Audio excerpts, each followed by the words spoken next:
ज़ोयू के पेरेंट्स के बारे में सुनकर सांगजिन उसके लिए बुरा फील करने लगा कि सच में तुम्हारे साथ तो बहुत बुरा हुआ था, इसकी वजह से तुम्हें बहुत ज्यादा दर्द हुआ होगा। ज़ोयू मन में बोलता है कि इसके लिए सिर्फ दर्द इतना शब्द काफी नहीं है। मेरे अंदर खालीपना है जो कभी नहीं भर सकता, नफरत है जो कभी नहीं मिट सकती, और मुझे काफी सारे घाव मिले हैं जो कभी हील नहीं हो सकते, लेकिन मुझे सब कुछ तबाह करने में बहुत मजा आता है। बुराई मेरे अंदर नेचुरली आती है। और वो सांगजिन से कहता है तुम कभी इस बारे में समझ ही नहीं पाओगे, तुम जाओ, तुम्हारे पास फ्रेंड है, तुम्हारे मास्टर है, हम दोनों कभी साथ में नहीं रह पाएंगे। सांगजिन ज़ोयू को पीछे से हक कर लेता है और कहता है नहीं, अगर तुम्हारे पेरेंट्स को तुम्हारी केयर नहीं, वो तुम्हें सपोर्ट नहीं देते, तुम्हारा इस दुनिया में कोई नहीं लेकिन सिर्फ मैं हूँ। लेकिन अभी मेरे मास्टर को मेरी जरूरत है, उसे एक बहुत बड़े दुश्मन से लड़ाई लड़नी है, तो इसलिए मुझे वापस जाना पड़ेगा। फिर मैं तुम्हें ऐसी जगह पे ले जाऊंगा जहाँ पे तुम्हें कोई नहीं ढूंढ पाएगा, वहाँ मैं तुम्हारे लिए बहुत ही अच्छा घर बनाऊंगा, बस तुम थोड़ी वक्त के लिए रुको, मैं तुम्हारे पास वापस आ जाऊंगा।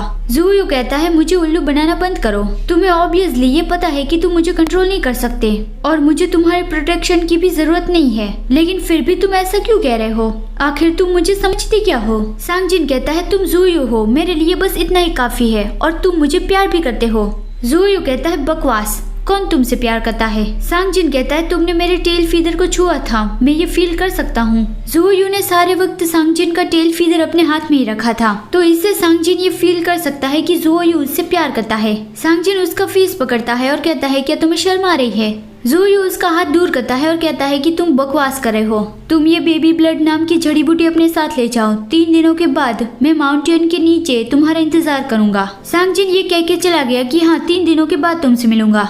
वो वापस तियानशु सेक्ट पहुंच गया और कहा कि देखिए मैं क्या लाया हूँ। फांशो ये देख के चौंक गया कि ये तो ब्लड बेबी है, सिर्फ इसे ही ढूंढना सबसे डिफिकल्ट था, तुमने ये कैसे ढूंढ लिया। स्टबन सांगजिन की तारीफ करने लगा और कहता है कि चलो हम लॉर्ड येली के पास चलते हैं और उससे इसकी रिपोर्ट देते हैं। ग्लूटोन सांगजिन से सवाल पूछना चाहता था, लेकिन डिसेंट ने उसे रोक के रखा था। सांगजिन ने इतना बड़ा काम कर दिया था तो ग्लूटोन रो रहा था कि वो तो मेरा क्यूट छोटा सा स्टूडेंट था, आखिर वो इतना कैसे बदल गया, वो इतना ज्यादा कैसे बिगड़ गया। यहाँ पे जियूजन ने सबको बता दिया था कि सांगजिन के साथ कुछ तो गलत हो रहा है। जियूजन को शक हो रहा है कि बाहर उसने एक नया दोस्त बना लिया लगता है। वो फांशो को कहता है कि फीनिक्स जो जड़ी बूटी लाया है उसे ठीक से चेक कर लो कि उसके साथ कोई गड़बड़ तो नहीं है ना, और अब सब लोग आगे से केयरफुल रहना, जब वो माउंटेन छोड़ के जाए तब उस पर नजर रखना। फिर अगला सीन आता है, जियूजन और सांग्यान इस जगह की प्रोटेक्शन के बारे में बात कर रहे थे और ये ली साइड में बैठ के चाय का मजा ले रहा था, और वो कहता है फादर क्या कोई ऐसा रास्ता नहीं है कि दानव लोग और मनुष्य लोग हमेशा के लिए सारी मुश्किलों से अलग हो जाए। सांग्यान कहता है सोचना पड़ेगा, लेकिन ये इम्पॉसिबल बात नहीं है।